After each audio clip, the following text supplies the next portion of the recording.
Olá pessoal, me chamo Leandro Lopes, professor aqui de Teologia. Hoje dando prosseguimento ao nosso estudo, à nossa conversa, né? Língua e Cultura Hebraica 1, a nossa unidade 4 da nossa apostila. Pessoal, hoje nós vamos falar aqui uma figura interessante de dois elementos importantes dentro da cultura judaica. Uma é o templo e a outra é a sinagoga, né? O templo, pessoal, era considerado a morada de Deus, né? Quando a gente pega a figura do tabernáculo ali no Antigo Testamento, é importante a gente fazer uma separação, porque talvez há uma confusão, né, entre tabernáculo, entre templo.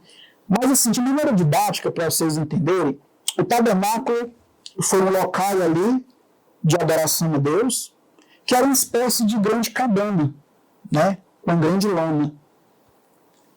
E ali era praticado os ritos ali, né, judaicos, a figura do sacerdote, os sacrifícios todos os dias dos animais, né, os levitas ali auxiliando o sacerdote. Então, no tabernáculo ali existia a sua divisão dos locais ali, né? Então, dentro disso existia, por exemplo, o famoso Santo dos Santos, que era onde estava depositado ali, né, a Arca da Aliança, e juntamente ali com o maná, ali com o bastão de Arão, enfim.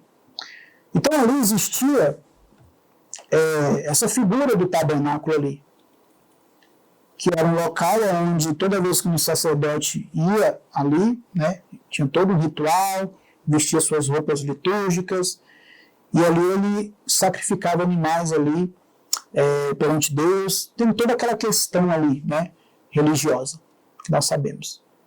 Mais tarde, no tempo de Salomão, é que ele vai mandar ali construir um templo, propriamente dito.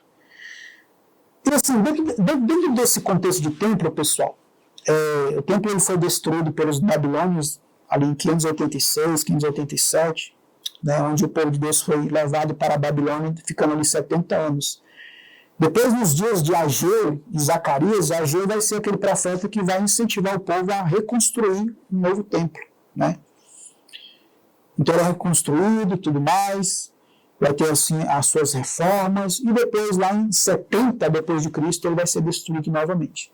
Mas veja, teologicamente o templo ele tinha grande importância para o povo judeu, primeiro porque ele é considerado a morada de Deus, e segundo, quando a gente pega a literatura ali do Antigo Testamento, e até as denúncias, até as críticas dos profetas ali, muitos judeus ali, eles fizeram do templo uma espécie de amuleto. Porque dentro da mentalidade judaica ali, do povo, o templo estando em pé é o que importava. Ou seja, se eles estavam em tais práticas condenáveis, se eles estavam mentindo, se eles estavam enganando, se eles estavam vendendo seus dons, se eles estavam vendendo, enfim, aquelas denúncias que o profeta Miqueias vai denunciar, por exemplo, né, a qual o profeta vendia ali o seu ofício, os sacerdotes ali, eles enganavam o povo, e mesmo assim Deus não vai fazer nada conosco, que esse vai ser a denúncia de Miqueias ali. Está dentro desse contexto aqui, porque para eles o que importa é o templo estar em pé. Tanto é, pessoal, que quando Nabucodonosor invade ali Judá, o último ponto ali que os babilônios vão ali destruir vai ser justamente o templo, como uma espécie de tiro de misericórdia. E isso afetou grandemente a mentalidade judaica.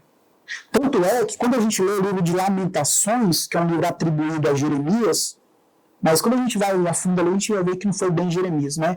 Embora tenha o nome dele, enfim. Mas quando a gente pega ali Jeremias, capítulo 3 de Lamentações, quero trazer em memória aquilo que me traz esperança, famosa passagem bíblica lá.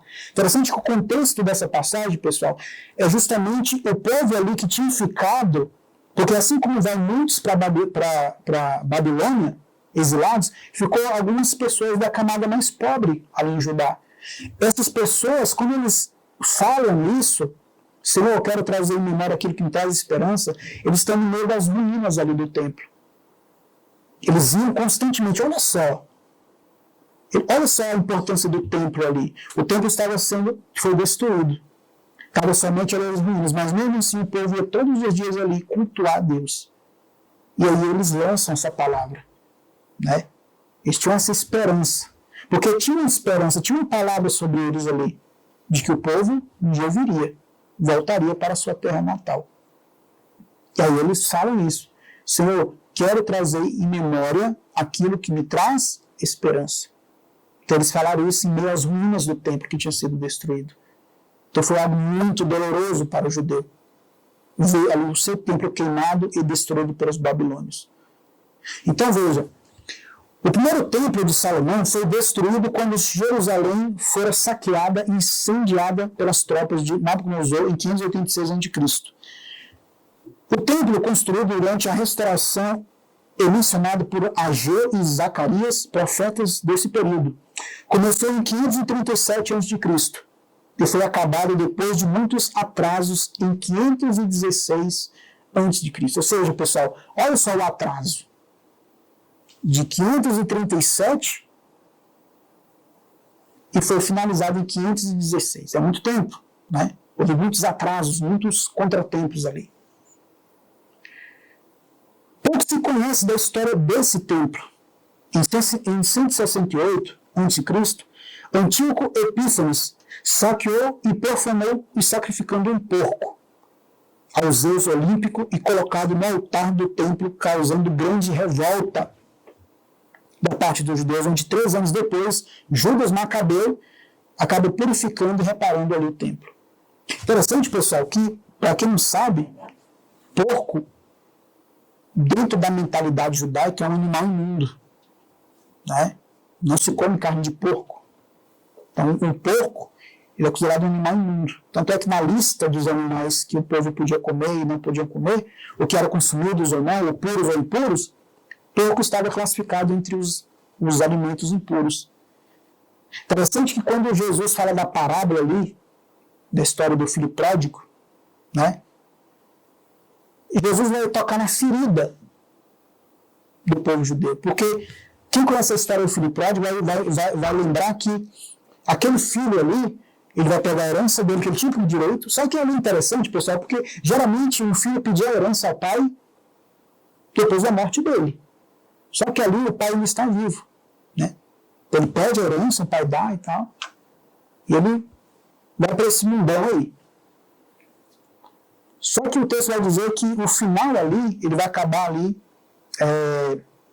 numa condição inferior juntamente com os porcos. Justamente com os porcos. Claro que tem todo um sentido teológico por trás. Estou apenas aqui frisando a questão da figura do animal, do porco, na mentalidade judaica. Né? Então veja, esse homem aqui, o Antíoco Epífanes, ele saqueia o templo, sacrifica justamente um porco no altar do templo, onde isso causa grande o que? Alvoroço, revolta. Por quê? Porque o templo foi profanado, justamente com a carne, um animal imundo, considerado imundo, que foi o porco. Né? E mais tarde, no livro de Macabeus, vai mostrar a famosa história de Judas e seus irmãos, começando pelo seu pai, a qual é essa luta ali contra, inclusive, essa luta dos judeus ali, né, Judas Macabeu, contra essa influência helênica. Né?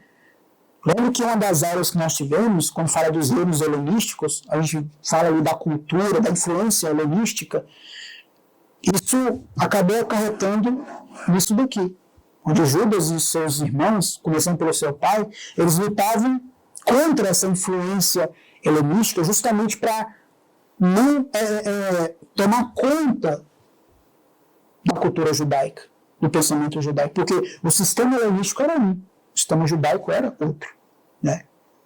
Então veja, no templo somente era permitida a entrada no lugar santo aos sacerdotes. Esse é um ponto importante, que somente os sacerdotes, pessoal, ou o subsacerdote podia entrar no lugar do santo dos santos.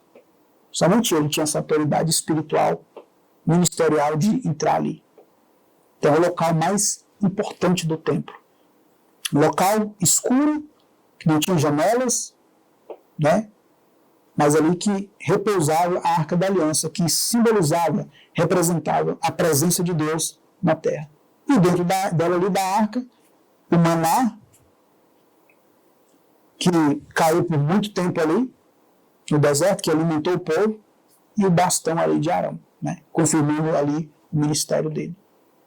Então veja, o templo teve toda essa importância, pessoal, mas infelizmente acabou servindo de amuleto para o povo judeu. Que, como eu repito, como eu falei, o templo estando em pé é o que importa. Não adianta eu fazer coisa errada, não importa. Estando o templo em pé é o que era, né? Então Deus ali vai permitir uma situação na qual aquilo que eles tanto veneravam, que é o templo, a ponto de o templo ser destruído e eles verem ali, de fato de verdade, que o nome poderoso não estava no templo, mas no próprio nome de Deus ali. Então, outro ponto, a sinagoga, porque não está ligando ao outro, pessoal, porque a sinagoga desempenhou um grande papel no crescimento e na persistência do judaísmo. Porque, olha só, quando o povo de Deus estava exilado, ali não existiam templos. Então, ali, os judeus ali acabaram construindo essas sinagogas. Há também um debate a respeito disso, mas muitos entendem que muitos judeus ali que estavam exilados, como não tinha templo ali, nos locais onde eles estavam, eles acabaram construindo essas sinagogas. E é interessante que a sinagoga, pessoal, por mais que ela tenha esse cunho religioso, mas as sinagogas elas serviam também para a educação dos filhos, ela servia como uma espécie de trabalho civil, né? Essa área jurídica. Então ela servia para esses propósitos também, né? Então veja, os judeus da dispersão fundaram sinagogas em vários lugares, onde ali estavam judeus suficientes para mantê-la, né? A sinagoga era um centro social onde se reuniam semanalmente. Então, semanalmente se reuniam com as pessoas ali, né? Ali eles eram um lugar para o estudo da Torá. Uma das finalidades, né, da sinagoga era o estudo diário da Torá, né, da lei, para instruir as crianças na fé ancestral, né, dos judeus ancestrais. Substituía o culto do templo, já que o templo estava em Jerusalém.